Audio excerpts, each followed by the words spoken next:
మూసి కూల్చివేతలను అడ్డుగా నిలబడ్డది, అడ్డుకున్నది, ఆపింది బీఆర్ఎస్ ప్రభుత్వం. సో అందువల్ల ఒక ప్రశ్నించేటువంటి దాన్ని మీరు గెలిపించండి, ప్రజల పక్షాన నిలబడేటువంటి పార్టీని గెలిపించాలని మేము ఈరోజు అందరినీ కూడా కోరుతా ఉన్నాం. ముఖ్యంగా లా అండ్ ఆర్డర్ ఇవాళ కేసీఆర్ గారి హయాంలో హైదరాబాద్లో అద్భుతమైన పాలన జరిగింది. శాంతి భద్రతలకు కేర్ ఆఫ్ గా తెలంగాణ రాష్ట్రం నిలిచింది. దేశంలోనే అవార్డులు అందుకున్నది బీఆర్ఎస్ ప్రభుత్వం. 10 లక్షల సీసీ కెమెరాలు పెట్టాం, కొత్త పోలీస్ వాహనాలు అందించాం. అదేవిధంగా సీసీ కెమెరాలు, వాహనాలు, స్టేషన్ అలవెన్స్లు, ట్రాఫిక్ అలవెన్స్, కొత్తగా పెద్ద ఎత్తున పోలీసులో రిక్రూట్మెంటు, వేలాది మందికి ఉద్యోగాలు ఇచ్చింది బీఆర్ఎస్ ప్రభుత్వం. కానీ అలా రేవంత్ రెడ్డి వచ్చిన తర్వాత పోలీసులకు టీఏ బిల్లులు వస్తలేవు, సరెండర్ లీవ్ పైసలు వస్తలేవు, పోలీస్ స్టేషన్ అలవెన్స్ బంద్ అయిపోయింది, వాహనాల్లో డీజిల్ పోయడానికి డబ్బులు విడుదల కాని పరిస్థితి. మొత్తం కూడా ఇలా లా అండ్ ఆర్డర్ కుప్పగూలిపోయినటువంటి పరిస్థితి. నిన్ననో మొన్ననో మీరందరూ కూడా చూశారు, హైదరాబాద్లో జగద్గిరి గుట్టలో నడి రోడ్డు మీద ఒక యువకుడిని కత్తితో పొడిచి చంపినటువంటి పరిస్థితులు మనం చూసాం. ఎంత హృదయ విదారకరమైనటువంటి దృశ్యాలు మనం చూస్తా ఉన్నాం.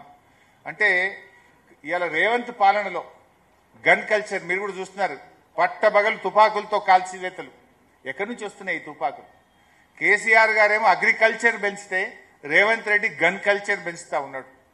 మర్డర్లు పెరిగినాయి, మానభంగాలు పెరిగినాయి. ఇది నేను ఉత్తగా చెప్తలేను, రాజకీయంగా చెప్తలేను. ఇది అఫీషియల్ గా పోలీస్ క్రైమ్ రికార్డ్ రిపోర్ట్ నుంచి చెప్తున్నా. ఈ సంవత్సరం ఈ జనవరి నుంచి ఇప్పుడు నవంబర్ ఈ 9-10 నెలల్లో దాదాపు 189 మర్డర్లు జరిగినాయి. ఇందులో 88 మర్డర్లు నడి రోడ్డు మీద పట్టపగలు మర్డర్లు జరుగుతూ ఉన్నాయి. ఇలా హైదరాబాద్ లో 1700 కిడ్నాప్లు, 123 రేప్ కేసులు, 1051 రాబరీస్, 6411 దొంగతనాలు. అంటే ఇట్లా ఈ ఇయర్లో, ఈ ఫైనాన్షియల్ ఇయర్లో 2025 సంవత్సరంలో 12% మహిళల పట్ల నేరాలు పెరిగినాయి. గత ఏడాదితో పోలిస్తే అత్యాచారాలు 28% పెరిగాయి, కిడ్నాప్లు 26% పెరిగాయి. హైదరాబాద్ లో 41%, సైబరాబాద్ లో 60% క్రైమ్ రేట్ పెరిగింది. ఓవరాల్ గా తెలంగాణలో 22% క్రైమ్ రేట్ పెరిగింది. మరి ఈయననే హోంమంత్రి, ఈయననే ముఖ్యమంత్రి, ఈయనదే కదా బాధ్యత. నీ పాలనలో వృద్ధి జరిగింది, నీ పాలనలో ఏదైనా డెవలప్ అయిందంటే క్రైమ్ రేట్ డెవలప్ అయింది, క్రైమ్ రేట్ పెరిగింది తప్ప నా జీఎస్టీ పెరగలే, నా సేల్స్ ట్యాక్స్ పెరగలే, నా రెవెన్యూ పెరగలే, హెల్త్ ఇండెక్స్ పెరగలే. పెరిగిందేమని ఉంది రేవంత్ పాలనలో అంటే హత్యలు పెరిగినాయి, అత్యాచారాలు పెరిగినాయి, మానభంగాలు పెరిగినాయి, మర్డర్లు పెరిగినాయి, రేపులు పెరిగినాయి తప్ప ఇంకా వేరే ఏం పెరగలే. దానికి రేవంత్ రెడ్డి గొప్పగా చెప్తాడు.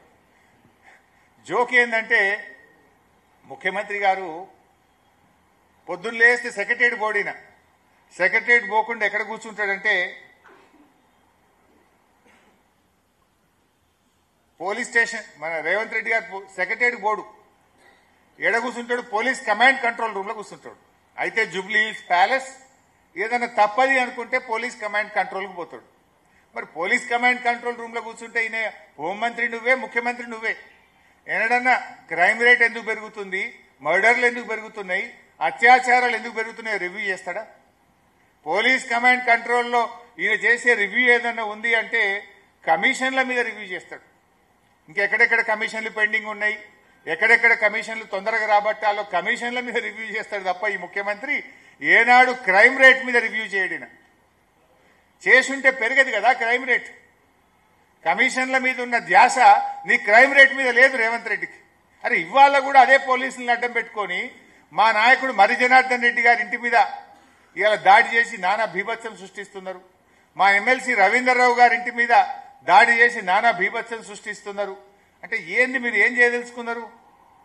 ఇవాళ మేము ఒక 20 ఫిర్యాదులు ఇచ్చినాం ఇప్పటిదాకా పోలీస్ కమిషనర్ కు. జూబ్లీ హిల్స్ ఎన్నికల్లో ఎంత విచ్చలవిడిగా పోలీసులను వాడుతున్నారు, మా నాయకులను ఏ రకంగా పోలీసులు బెదిరిస్తున్నారు, ఇస్తే యాక్షన్ లేదు. పైగా మా ఇండ్ల మీద, మా నాయకుల ఇండ్ల మీద దాడులు చేస్తాడు. అసలు రేవంత్ రెడ్డి హోమ్ మినిస్టర్ గా you are fail, education minister గా యు ఆర్ ఫెయిల్, మున్సిపల్ మినిస్టర్గా యు ఆర్ ఫెయిల్. ఓవరాల్గా చీఫ్ మినిస్టర్గా you are utter fail. Why people should vote you? విద్యాశాఖ మంత్రిగా 10వ తరగతిలో అంటే స్కూల్ ఎడ్యుకేషన్లో 67,000 మంది పిల్లలు తగ్గిపోయినారు. మున్సిపల్ మంత్రిగా హైదరాబాద్లో ఎక్కడ చూసినా చెత్తనే. వీధి దీపాలు వెలగవు, చెత్త, పిచ్చి కుక్కలు, స్వైర విహారం, బస్తీ దవాఖానలో పోతే మందులు లేవు. మున్సిపల్ మంత్రిగా ఫెయిల్. ఇక హోంమంత్రిగా మర్డర్లు, మానభంగాలు, అత్యాచారాలు పెరిగినాయి తప్ప నువ్వు హోంమంత్రిగా సాధించిన ప్రగతి అయితే ఏమి లేదు. ఓవరాల్గా చీఫ్ మినిస్టర్గా యు ఆర్ అట్టర్ ఫెయిల్. నీ మంత్రులే నీకినరు, నీ ఎమ్మెల్యేలే నీ మీద రోజు ఒక ఎమ్మెల్యే ఉత్తరం రాస్తున్నాడు. ఒక ఎమ్మెల్యేనేమో వరల్డ్ బ్యాంక్ ఉత్తరం రాసిండు నీ మీద నమ్మకం లేక 100 కోట్లు ఇవ్వమని. ఇంకొక ఎమ్మెల్యేనేమో అరే మాకు ఊర్లలో పోతే పెళ్లిలకు సావులకు తిరుగుతున్నాం తప్ప ఒక బోర్ అడిగినా, మోటార్ అడిగినా, బుగ్గ అడిగినా వేసే దిక్కు లేదు, రూపాయి లేదు మా దగ్గర అని నీ కాంగ్రెస్ పార్టీ ఎమ్మెల్యేలే ఉత్తరాలు రాస్తున్నారు, బహిరంగంగా మాట్లాడుతున్నారు. You don't have a control over the government.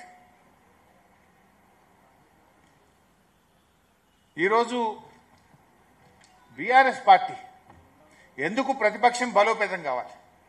ఇలా మేము బీఆర్ఎస్ పార్టీగా ఈరోజు మేము చెప్తున్నాం, మొన్న కేటీఆర్ గారు రిలీజ్ చేశారు, జూబ్లీ హిల్స్ లో 5,300 కోట్ల అభివృద్ధి చేసినామని విత్ ఆల్ డీటెయిల్స్ మా కేటీఆర్ గారు రిలీజ్ చేసినారు.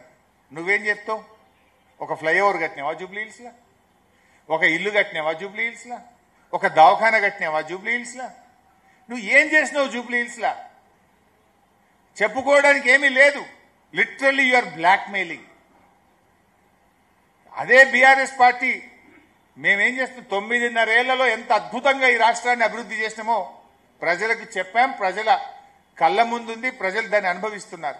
జూబ్లీ హిల్స్ ప్రజలకు మంచినీళ్ళు ఇచ్చింది బీఆర్ఎస్, అద్భుతంగా 24 గంటల కరెంట్ ఇచ్చింది బీఆర్ఎస్, జీవో 58, 59 కింద పట్టాలిచ్చి వాళ్ళ ఇళ్లను రెగ్యులరైజ్ చేసింది బీఆర్ఎస్.